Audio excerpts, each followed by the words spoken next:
Goblins are unpleasant, club-wielding creatures who possess no special abilities, but are relatively tough and can deal out quite a lot of punishment, particularly to knights. Birdmen are sword-wielding infantry units that possess the ability to fly. They are unimpeded by many obstacles and have a tendency to pick on weaker characters. They are only a true threat in large numbers and are swiftly shot from the sky by archers. Ladies and gentlemen, welcome to Let's Play Shining Force 3. This is Battle 6, it goes by the name of Luggage Check, and this is Irene, the monk who we are trying to rescue in this particular battle. Now, a few things of note before we start. See there's a hole in there, that actually indicates an exit. There's a second level of battle that you can go into here by one of those two exits, and that's what we're going to do in order to reach Irene as quickly as possible. I'm going to send Dantes, and we're going to send Obright through that one. Now, the reason we're picking that one, not the other one, is because on the other side, there is a Dark Mage who pretty much always not only gets in the way, which delays you at least one turn dispatching him, but also does a massive amount of damage to you. And if you pop out the other side against 5 or 6 enemies when you've only got 5 HP, well, you know, it's kind of written on the wall there. Now, Irene is controlled by the AI in this particular fight, and that's not a good thing, as we've already seen with Battle 2. This is a bit worse, to be honest, because you're having to deal with an awful lot more enemies, and it takes you longer to get there. Now, these enemies, as you're about to see, can do between about 3 and 4 damage a hit, so Irene will go down incredibly quickly unless we get there incredibly quickly. So we're going to send Obright and Dantes through there. The reason I'm sending Obright, not only is he incredibly tough, he can take a lot of punishment, but he has a movement of 6, whereas Dantes has a movement of 7. Now, those are the two enemies there. Now, we're blocked off by a barrel on each side, which means that sending 2 characters through is the best bet, because you can knock the barrel out with one character and then move through with the other. In the meantime, we've got snipers, we've got goblins, and we've got birdmen to deal with. And none of these are particularly problematic except in large numbers. Now, our main force is going to be flanking around to the side and dispatching all of the enemies over there. Now, the difficulty of this fight, as you might expect, does come from the whole Irene factor.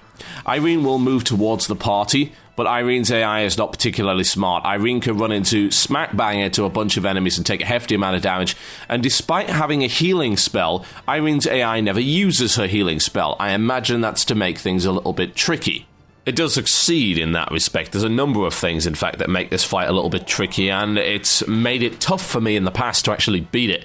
This time we shouldn't have too much of a problem, but I just remember playing this when I must have been like 15 years old and always losing Irene on this battle. My first 2 playthroughs I didn't have Irene at all, because no matter how hard I tried, I just couldn't get Irene. But this time we'll do it pretty well. Now, the AI in this fight is kind of intriguing, particularly around Irene. They do tend to hold back, and I assume that's deliberately scripted, because if they all jumped Irene at the same time, that would make the level 9 impossible. Now, here's the inside. This only takes 2 turns to get through if you know what you're doing.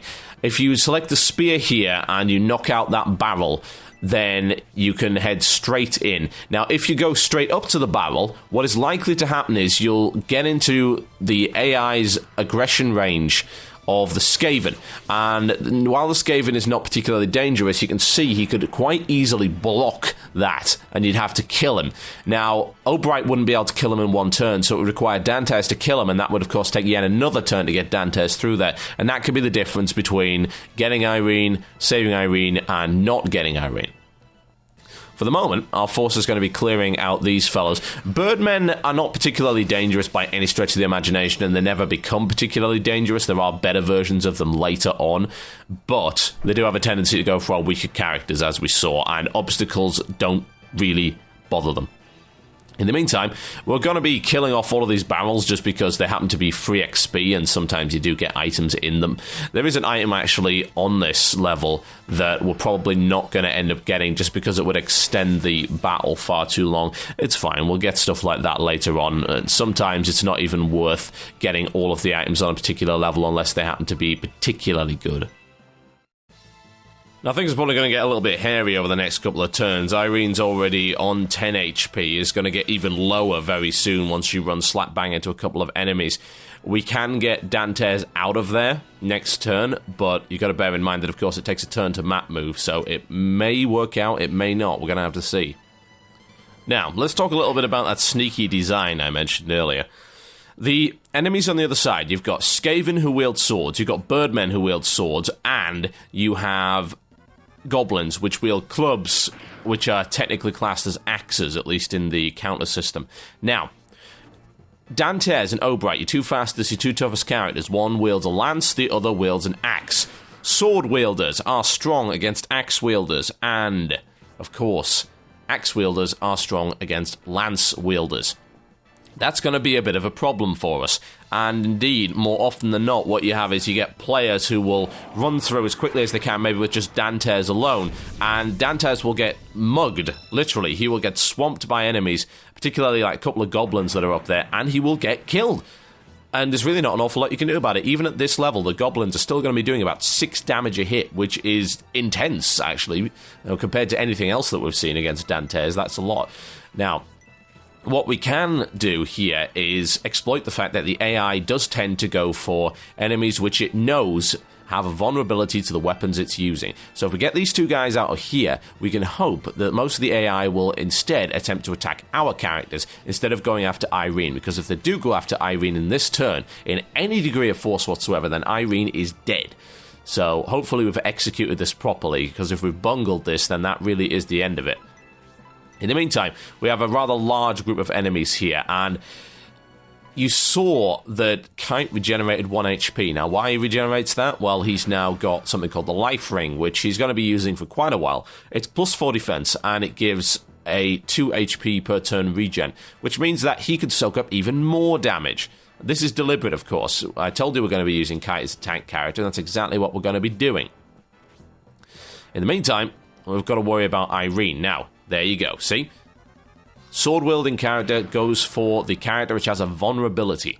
That's the AI for you. They will prioritize that character over Irene, except in this case, where he cannot actually reach that character, which is going to knock Irene down to 1 HP, which is incredibly worrying. Now, the same way that you have to talk to the characters in Battle 2 with Hayward and Garrosh, it works the same here. You have to talk to Irene. Now, we're probably not going to talk to Irene the first time, because if we talk to Irene and then she gets killed, then we still lose her. It doesn't matter if she's joined the force or not. You've got to get through the battle with her staying alive. Now, I don't want to move in too close here with Hayward, just because of their tendency to jump him. The goblins do have a very high attack power. Surprisingly so. They're not the terrible foot soldiers you would expect, and they're certainly not cannon fodder. They've got quite a bit of HP, their defense is high, and their attack is high. Against Kite, of course, whose defense is ridiculous, they're not going to be doing too much damage, but against Hayward, Dantes, anyone else, they can do an awful lot of damage. We don't want to be dealing with that.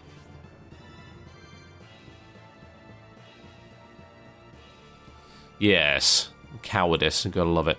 Now, I want to try and set these guys up so that we can do some AoE here, but at the moment they're a little bit scattered, which is not too good. We're going to start by using a herb on Irene, and then we'll talk to her later.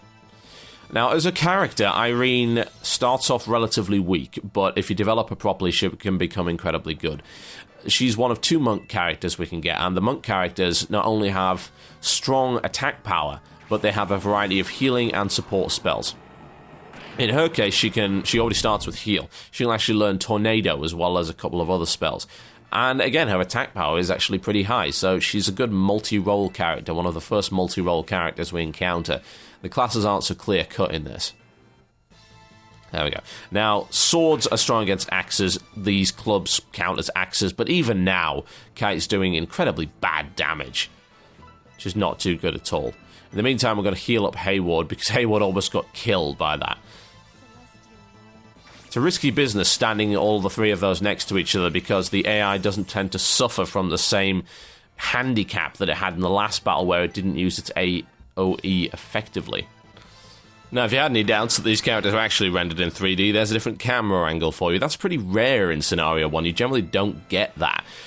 Scenario 2 has a variety of different camera angles, and Scenario 3 actually lets you choose which camera angles you'd like. In this one, what generally happens is you've got 2 specific camera angles. You've got a kind of side-on from behind of your character, And then you've got a different camera angle, which is used for whenever you do a special move.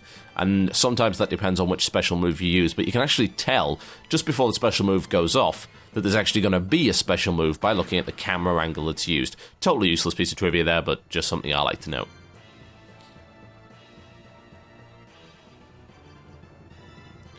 Difficult decision on this one. I'm going to try and break up that AoE just in case the Dark Mage decides to be smart. He does have 4 mana points left, which is enough for Tornado 2, and that could cause us a few... oh, God lord, that's hopeless. You know what I don't get? The fact that that actually missed, and all he did was wiggly stick around in the air. Hopeless. Totally hopeless. Oh well, we're just going to have to deal with him later and probably deal with the consequences of him casting yet another spell. I was hoping to knock him down now so he wouldn't be able to do too much more damage, but evidently that's not to be. Okay, I think it's probably about time that we get Irene on the force.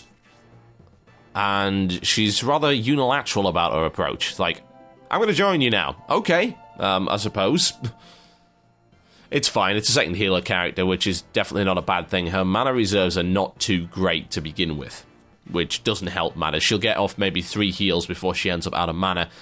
But 3 heals is better than no heals, and we now have 7 characters on the force, so having only 1 healer for 7 characters would be a complete nightmare, especially once we start battling on multiple fronts and get into areas where, no, we just can't soak up everything with Kite because there's just too many enemies to deal with. Time we cleared them out with fire. Now, we're already building up an amazing friendship here, as you're about to see. Trusted on Battle 6 is really good. Trusted is level 3 out of 4 possible friendship levels. Now, getting past this is a bit trickier. Soulmate is not a guaranteed advancement at any point. It is not a guaranteed advancement. There's a system behind it.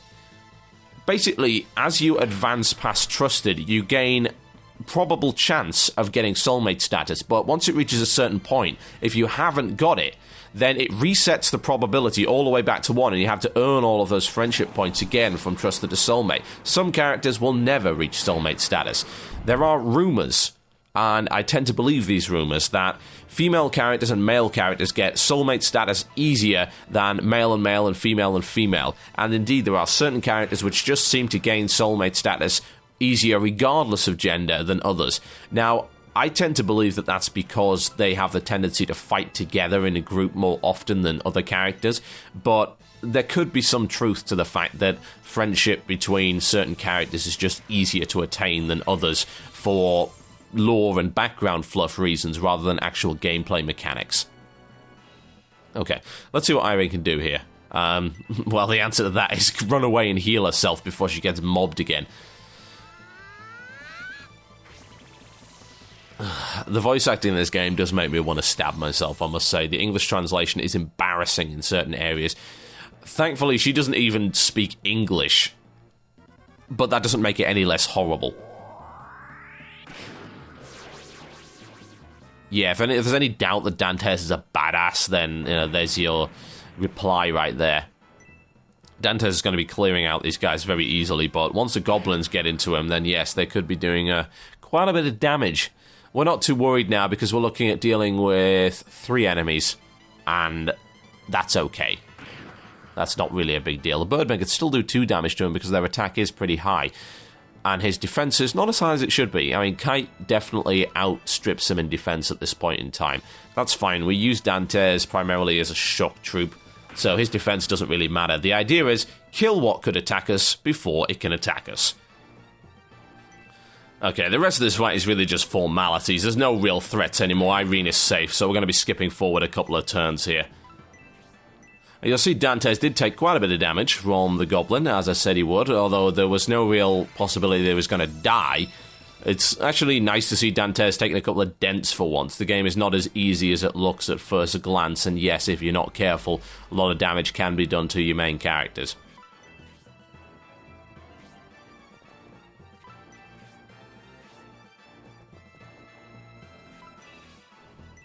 Okay, let's see Irene punch the living crap out of this Skaven just for the sake of it.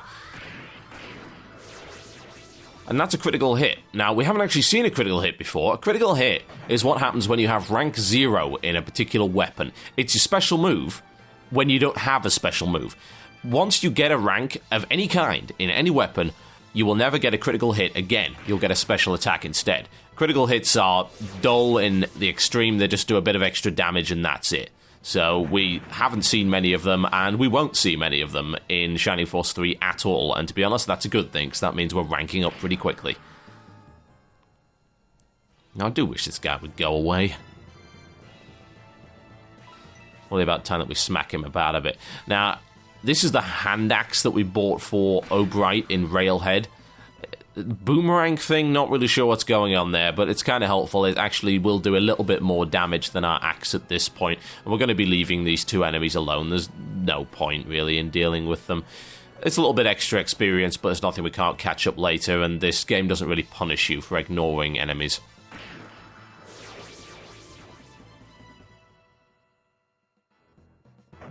And that is that. That is Battle 6 for you there. Luggage check, as they call it. So we have a new character, and we have an awkward situation to get ourselves out of at this point. My name has been TotalBiscuit. This has been Let's Play Shining Force 3, and I'll be back later on with Battle 7, after we've worked out how to get out of this particular situation.